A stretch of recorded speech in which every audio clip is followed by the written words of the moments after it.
gitu ya. Sementara ini yang pesanan saya kemarin ini sampai 4.000 lipatan ya Bu ya? Iya, berbulan-bulan kalau ini. Berapa bulan kemarin ya? Lupa juga ya. Iya, jadi ada jeda juga karena memang, dan untuk lipatan yang di atas 2.000 atau 4.000 ini itu betul-betul kami hitung catur sula, karena saya merasa juga belum pernah membuat atau berkarya catur sula. Kalau trisula mungkin entah berapa kali sejak dulu, catur sula belum pernah. Jadi ini yang pertama kali.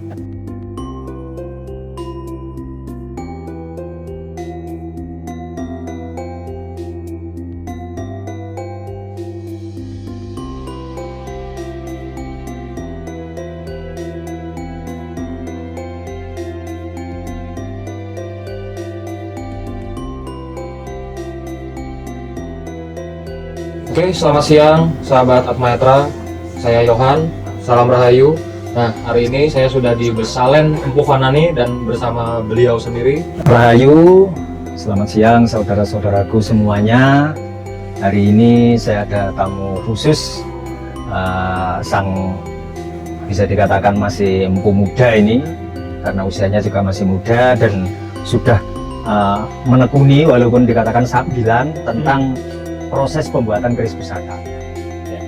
Dan di depan kita ini udah ada beberapa hasil atau proses ya dari pembuatan keris yang dalam beberapa bulan ini sudah dikerjakan oleh empu, dan salah satunya juga ada milik saya sendiri. Ini saya kerjakan bersama empu. Ya kebanyakan ini empu yang mengerjakan sih, saya di awal-awal aja karena apa ya, kesibukan dan lain sebagainya. Nah, empu boleh ceritain nggak proses pembuatan pusaka-pusaka ini? Contohnya yang ini deh, ini bakal betok ya, atau udah bisa dibilang apa nih, kodokan atau apa? Iya, jadi kalau satonan dengan satonan yang sudah diberi selorok dan sudah membentuk sesuai dengan rencana pusaka apa yang mau dibuat, nah itu namanya kodokan. Oke. Atau selesai dari pandai sudah membentuk, nah itu namanya kodokan.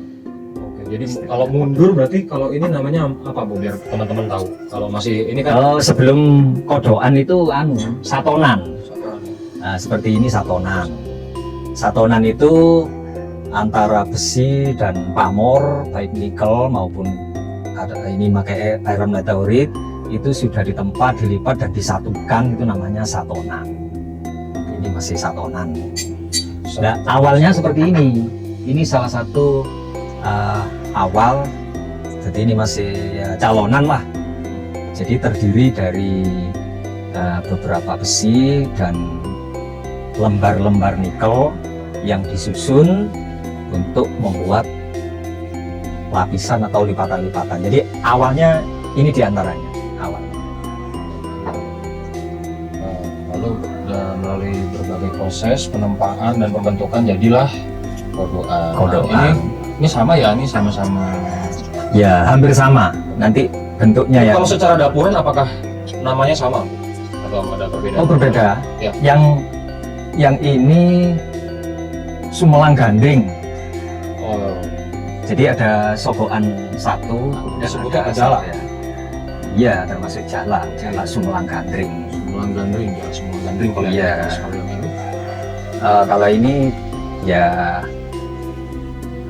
ada sangu tumpengnya. Oke. Nah, Jadi sogokan rangkap nanti. ini untuk proses satu bilahan ini membutuhkan waktu berapa lama?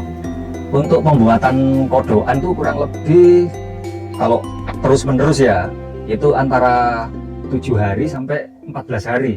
7 hari sampai, oke. Jadi Ini juga antara 1 minggu sampai 2 minggu lah membuat satu kodokan gitu. Oke. Kalau untuk lipatan yang pamornya cukup banyak, tapi kalau lipatannya hanya sedikit ya otomatis antara 4 sampai 5 hari itu sudah selesai jadi kodokan. Ya, tergantung gitu ya. Sementara ini yang pesanan saya kemarin ini sampai 4.000 lipatan ya Bu ya? Iya, berbulan-bulan kalau ini. Berapa bulan kemarin ya? Lupa juga ya. Iya, jadi ada jeda juga karena memang, dan untuk lipatan yang di atas 2.000 atau 4.000 ini itu betul-betul kami hitung. Jadi sejak awal kami hitung, kami buat jadwal setiap tahapan, karena awalnya itu ya hampir 10 kilo ini. Awalnya Iya. hampir 10 kilo, masih terakhir tambah selorok itu. Ditempa semakin menipis, makin apa ya, semakin dimurnikan ya Bu ya melalui proses penempaan. Iya, di samping dimurnikan itu dijadwal jumlahnya karena ada target lipatan 4.000, maka tahapan demi tahapan itu kami hitung dan kami catat sehingga pas atau ada lebihnya lah. Jadi artinya tidak kira-kira tapi terukur. Jadi ini juga pesanan saya agak nyeleneh guys. Awalnya saya tuh kepengen semacam wadung, tapi Iya. saya nggak mau meninggalkan gaya-gaya era-era Singosari. Jadi bentuknya ya mirip apa ya? Saya lupa kalau istilah bahasa Kawi apa namanya. Aku juga lupa ya. Ya pokoknya ini menjadi mirip-mirip seperti betok ya. Nanti dicantumin ya di apa? Di editan. Oke, ini bedanya cuman ada kalau di dalam rancang bangun keris pakem ini namanya apa? Ada lekukan seperti ini. Larbango. Seperti larbango Iya, larbango. Ada yang mengatakan seperti kukri. Pilar bango juga enggak ketemu ini biasanya. Tapi Ini nanti ada ricikan iya, sekar kacang. sambal kacang Iya. sini. Jadi ya nyeleneh lah. Saya pernah lihat-lihat itu juga ada namanya wadung tungkul, tapi ya sudahlah, saya mau coba dengan kreasi sendiri gitu. Agak berbeda dari Ya, ini ya kurang lebih nanti ah, ini gambar dasarnya begini. ya karena nanti kan ya guys, hasil akhirnya seperti apa ini bakal Iya. keren banget, bagus banget. Oke. Kemarin ada pesanan juga dari saudara kita dari Surabaya yang mana itu Bu? Oh, betoknya maksudnya. Joko. Joko. Iya, Ini pesanan Pak Joko dari Surabaya. Nah, ini jadwalnya bulan depan selesai. Ini hari Jumat. Ini baru kita lanjutkan medok dan mulai motong istilahnya sambil membenahi bagian-bagian yang mungkin masih perlu diperbaiki di tempat. Oke, kalau kita ngomong secara spiritual maupun esoteri, betok ini guys dipercaya memiliki kemampuan, orang biasa sebut tindih gitu. Jadi kalau bagi saya sebenarnya lebih ke apa ya, ada energi yang bisa apa ya, kemampuannya menetralkan energi negatif. Jadi bawaannya kalau yang mungkin cukup peka untuk merasakan megang keris berdapur betok itu rasanya adem gitu loh, kayak ya adem, tenang, nyaman. Nah itu mungkin karena proses era kerajaan yang lebih sepuh, era Kabudan, era Singosari, prosesnya beda ya Bu ya Pak. Ritualnya mungkin lebih disiplin juga empu zaman dulu ya.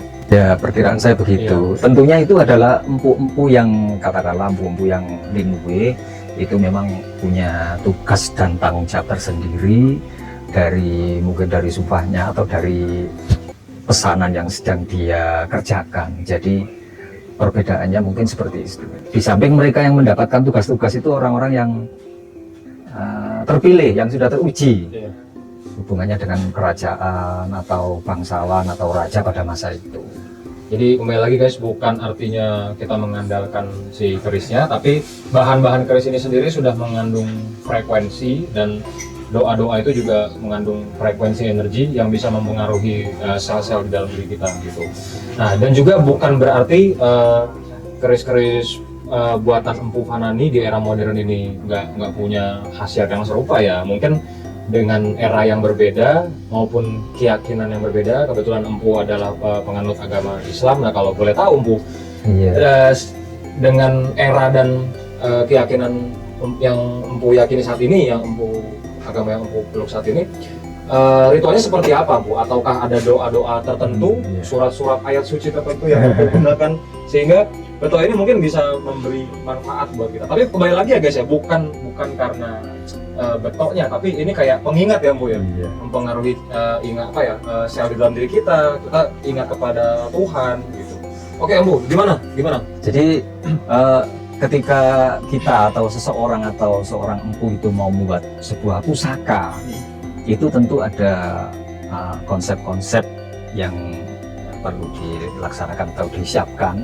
Jadi pertama, keris pusaka itu atau membuat pusaka itu memang sejak awal itu hubungannya dengan fungsi-fungsi atau angsar atau maziyah lah. Jadi umumnya orang pesan pusaka itu ada harapan-harapan di sana. ada keinginan, makanya dihubungkan dengan profesinya, dihubungkan dengan harapannya. Itu yang pertama. Yang kedua, ketika seorang empu ya khususnya di Pesalen Empu Fanani, ketika mau membuat keris pusaka itu otomatis dipersiapkan bahan-bahannya. Nah, bahan tidak sembarangan, jadi artinya ketika seorang empu atau khususnya di Pesalen Empu Fanani ini membuat keris pusaka, itu secara otomatis ada persiapan atau pemilihan bahan. Jadi paling tidak ada iron meteorit, kemudian ada nikel, dan biasanya kami itu menyertakan bahan-bahan kuno untuk dicampurkan. Ini di antaranya, dan stoknya itu cukup banyak, berpuluh-puluh kilo. Itu sering kami campurkan dengan tujuan pertama, nuansa dari lipatan-lipatan itu ada gradasi warna-warna besi kuno. Kemudian yang kedua, benda-benda ya pusaka, ya peralatan masa lalu itu sudah digunakan. Tentunya di situ juga ada semangat atau apalah. Jadi yang seperti jelas energi yang terbawa, energi yang terbawa, atau paling tidak kita itu nyambung dengan leluhur. Ya. Jadi hubungannya dengan pusaka. Sekaligus bahan yang lainnya yaitu iron meteorit. Ini sudah kami bakar. Memang mau masuk pipa itu kami potong-potong, ini bakar. Nggak main-main guys, pakai Nah. logam meteorit. Nah, ini diantaranya. Ini juga ya Bu ya, ini Iya, salah itu satu salah satu meteorit bahan terbaru. meteorit. Iya. Jadi campuran-campuran pembuatan pusaka yang lazimnya digunakan atau dilaksanakan oleh empu-empu leluhur kita itu diantaranya adalah bahan-bahan pilihan, termasuk bahan iron meteorit yang utama. Itu diantaranya. Kemudian tadi pertanyaan berkaitan dengan doa, itu biasanya ada purwati nempa, ada uburampe tertentu, juga kadang-kadang itu memang kami mengambil air-air tertentu di dalam mendampingi proses-proses pembuatan keris pusaka ini, khususnya doa-doa awal. Itu biasanya ada air-air tertentu yang untuk mendampingi, dengan harapan bahwa kita juga nyambung dengan leluhur, doa-doa kita juga disambung dengan leluhur kita, diantaranya. Nah, Bu, ini kalau boleh tahu mau bikin apa ini, Bu? Ini idenya memang trisula, tetapi ini nanti catursula. Jadi ini jumlahnya cabangnya itu 4. Oh, Catursula. Catursula guys. Iya, ini juga jadwalnya bulan depan selesai ini, catursula. Jadi idenya dari trisula, ada juga pancasula, catursula, trisula, dwisula. Nah, ini yang sedang kami buat ini, Reka Cipta ini adalah catursula. Karena saya merasa juga belum pernah membuat atau berkarya catursula. Kalau trisula mungkin entah berapa kali sejak dulu, catursula belum pernah. Jadi ini yang pertama kali. Dan beberapa bahan meteorit ada yang tingkat kerasnya berbeda juga, Bu ya? Lebih Berbeda. menantang untuk waktu saat proses penempaannya itu. Jadi memang beberapa tahun ini kami mencoba beberapa tipe. Kalau tipe yang sudah umum, tipe yang seperti ini, itu tipe yang selama ini sudah kami pakai, dan ada beberapa iron meteorit yang kelihatannya itu bisa di tempat tunggal. Kalau ini dibakar itu ketika sudah merah, kuning, di atas kuning, ketika sudah di atas 2000 itu bisa apa itu ambiar. Ada juga meteorit yang sampai kuning itu Masih tidak bisa ambiar, tidak bisa hancur artinya. Jadi itu bisa di tempat tunggal, tapi masih uji coba, kemudian saya tinggalkan karena sementara ini sangat keras ini kita. Jadi tempat tunggal itu maksudnya dia sendiri ya langsung? Iya, langsung sendiri. diproses. Iya. Kalau yang umumnya berarti Ditape atau dicontong. dicontong. Jadi dimasukin di satu wadah baja atau besi itu, Bu? Wadah Besi. ya? Jadi seperti ini dicontong, ada juga. Iya, Jadi masuk contong, setelah contong penuh, baru ditempa. Pijar, Iya, ditempa itu. dimasukkan ke dalam sini gitu ya Bu ya. Iya. Terus ya Iya, ini dihancurkan dulu, dimasukkan, ada yang agak panjang. Jadi ini kasih tangkai. Kasih tangkai untuk pembakarannya biar ya, ngolahnya lebih handle-nya. Iya. Gitu. Guys, nantikan ya, ini bakal keren banget apa ya, finishing dari keris-keris yang ada di sini, pusaka-pusaka ini. Dan buat teman-teman yang pengen sekedar silaturahmi, mau nanya-nanya, mau belajar, boleh kesini. Mau mesen pusaka apalagi, boleh banget. Nanti nomornya Empu Fanani akan saya cantumin, dan lokasi Besalan Empu Fanani ini ada di Singosari, Jalan Tumapel 67. Jalan Tumapel 67. Dan sebenarnya kalian bisa cek aja di Maps, itu Besalan Empu Fanani itu keluar kok. Pokoknya patokannya Singosari, Jalan Tumapel. Ya, Kelurahan Pagentan. Mu, terima kasih untuk waktunya. Terima kasih juga kedatangan Mas Yohan di Besalan kami, dan ini juga tentunya sambungan dari waktu yang lalu, dan akan kita sambung lagi karena masih kisah ini tentunya perlu bersambung. Seperti apa nanti kalau pamornya sudah kelihatan, seperti apa kalau bentuknya sudah finish. Apalagi ada salah satu request dari pemesan, nanti dibuat seperti disangling dan sebagainya, itu nanti kita saksikan bersama-sama.